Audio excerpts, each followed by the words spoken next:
Pastor Jefferson, qual é a relação da teologia com a filosofia? Boa tarde, meu irmão. Veja bem, a teologia ela tem algumas fontes. A fonte primária para toda a boa teologia é a palavra de Deus, é a Bíblia Sagrada. É dela que nós extraímos, seja de maneira explícita, seja de maneira lógica ou dedutiva, as proposições para a nossa fé e para a nossa prática. Entretanto, a teologia também tem outras fontes. Uma delas é a razão humana. É o raciocínio humano, é o entendimento humano. É aquilo que nós podemos construir e perceber por meio da nossa razão. Mas é uma fonte secundária. Importante dizer isso.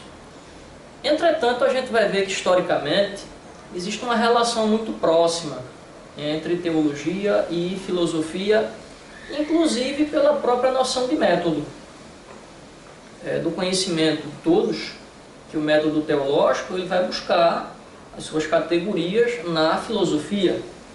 E, historicamente, a gente vai ver de maneira muito clara essa relação muito visivelmente.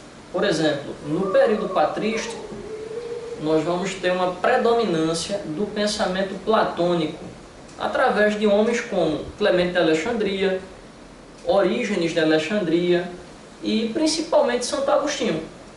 Esses teólogos deram muita importância às categorias platônicas e fizeram dessas categorias próprias, né? Quer dizer, de alguma maneira eles se apropriaram dessas categorias para caracterizar o seu ensino.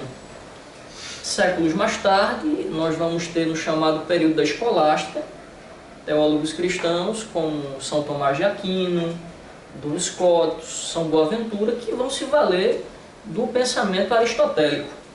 Então, na patrística, a predominância é do pensamento platônico, a partir da escolástica, a predominância é do pensamento aristotélico.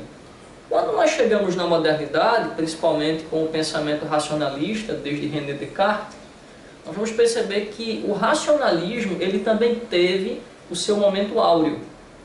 Por exemplo, nós vamos ter como filho do racionalismo e do movimento do esclarecimento, também conhecido como iluminismo, o chamado liberalismo teológico. Um autor muito conhecido diz o seguinte, que o liberalismo ele é um filho parido do iluminismo.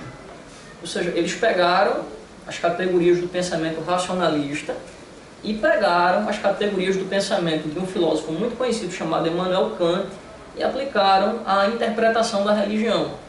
E daí surgiu o liberalismo, cujas máximas seriam, por exemplo, a negação do sobrenatural, a subordinação da revelação, a própria razão, quer dizer, escritura, revelação, passa agora a ser julgada e avaliada pelo prisma da razão. E não para por aí.